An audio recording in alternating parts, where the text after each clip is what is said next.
मैं अपनी पूर्ण निंदा व्यक्त करना चाहती हूं और मुझे विश्वास है कि ये पूरा सदन इस बात से सहमत होगा कि राष्ट्रपति डोनाल्ड ट्रंप ने हमारी प्रधानमंत्री जॉर्जिया मेलोनी पर जो हमला किया है वो निंदनीय है। प्रधानमंत्री ने पोप लियो के प्रति एकजुटता व्यक्त करके बिल्कुल सही काम किया था। मैं ये कहना चाहती हूँ कि इटली एक स्वतंत्र और संप्रभु देश है और हमारा संविधान स्पष्ट है। इटली युद्ध का तिरस्कार करता है। किसी भी विदेशी राष्ट्राध्यक्ष को हमारे देश, हमारी सरकार का अनादर करने या उन पर हमला करने या धमकी देने का अधिकार नहीं है। हम इस सदन में भले ही एक दूसरे के विरोधी हों, लेकिन हम सभी इटली के नागरिक और इटली के प्रतिनिधि हैं। हम अपनी सरकार या अपने देश के खिलाफ किसी भी हमले या धमकी को स्वीकार नहीं करेंगे। हम इस मुद्दे पर वास्तव में सर्वसहमत निंदा की मांग करते हैं। धन्यवाद।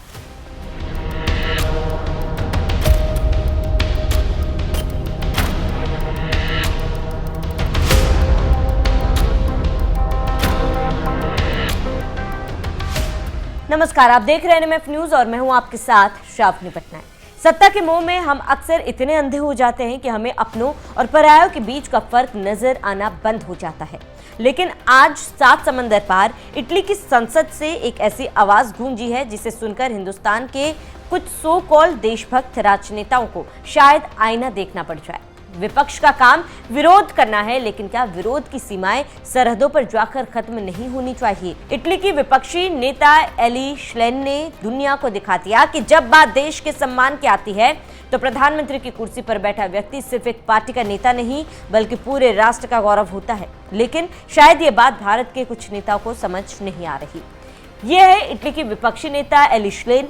इनकी अपनी प्रधानमंत्री जॉर्जिया मेलोनी से विचारधारा की जंग है। नीतियों पर कड़ा विरोध है, लेकिन जैसे ही विदेशी धरती से डोनाल्ड ट्रंप ने मेलोनी पर निशाना साधा, सवाल खड़ा किया तो श्लेन ने संसद में दहाड़ते हुए साफ कह दिया कि हम घर में विरोधी हो सकते हैं, लेकिन विदेशी धरती पर हम सब इतलाफी है।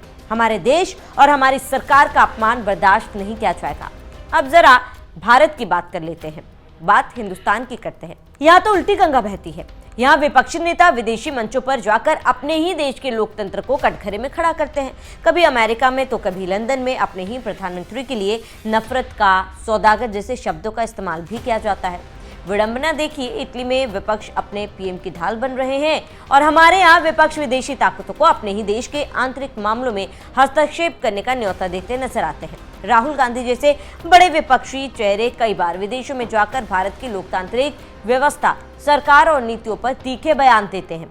विदेशों में छोड़िए, यहाँ के नेता देश के अंदर ही ऐसे शब्दों का इस्तेमाल करते हैं कि बाहरी नेताओं को कुछ बोलने की जरूरत ही नहीं पड़ती। यहाँ के नेता प्रतिपक्ष तो तू तड़ाक पर आ जाते हैं। अब जरा हाल ही के राहुल के इस बयान को जरा सुनिए। है जो डरता नहीं है, जो मरने को तैयार है और जो मोदी पर हंसता है 24 घंटा। मैं